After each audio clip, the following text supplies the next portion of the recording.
আমাদের ঊর্ধ্বতন কর্তৃপক্ষ মানে কেন্দ্রীয় সংগঠন অধিদপ্তরে যোগাযোগ করছেন, তাও কোনো সদুত্তর তারা দেন না।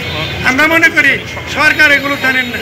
ফ্যাসিস্ট সরকারের যে প্রতিনিধি বিভিন্ন সেক্টরে বসে আছে, তারা জনগণকে এদেশের এই বৃহত্তর একটা কিন্ডারগার্ডেনের জনশক্তি প্রতিষ্ঠাতা পরিচালক এবং শিক্ষক শিক্ষিকাবৃন্দ তাদেরকে খুশি তোলার জন্য এই কাজ করেছে। আমার বিশ্বাস সরকার এটা জানবে, জানার পরে আমাদেরকে পূর্বে যেভাবে সরকার এই ভিত্তিতে অংশগ্রহণ করতে দিচ্ছেন এবং সমাপনী পরীক্ষা দিতে দিচ্ছেন, আমাদের সার্টিফিকেট দিয়ে ষষ্ঠ শ্রেণীতে পড়তে হওয়া যায়, সবই হওয়া যায়, সেইভাবেই করতে দিচ্ছেন। এই বৈষম্য রাখবেন না, বৈষম্যহীনভাবে শিশুরা ভিত্তিতে অংশগ্রহণ করবে, এই দাবি আমরা জানাবো। আর যদি আমাদের এই দাবি না মানা হয়, তাহলে আমরা এই শিশুদের পক্ষ থেকে আমরা পরবর্তীতে বৃহত্তর আমাদের দাবি আজকের এই মানববন্ধনে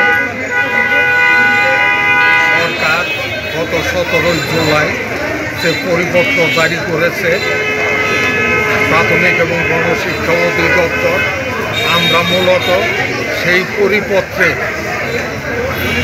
বিরুদ্ধে আমাদের অবস্থান। এই কারণে যে ওই পরিপত্রে এখানে শিক্ষাকে বিভাজন করা হয়েছে, ছাত্রছাত্রীদের মধ্যে বৈষম্য করা হয়েছে এবং 41% ছেলে মেয়েদেরকে বঞ্চিত করে পরীক্ষা নেওয়ার চেষ্টা করা হয়েছে।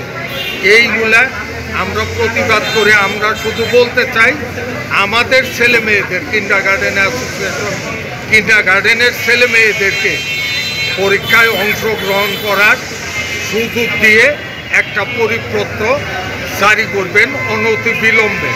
যদি তা না হয় আমরা আমাদের বৃহত্তর কর্মসূচি আমরা এর পরে ঘোষণা করব।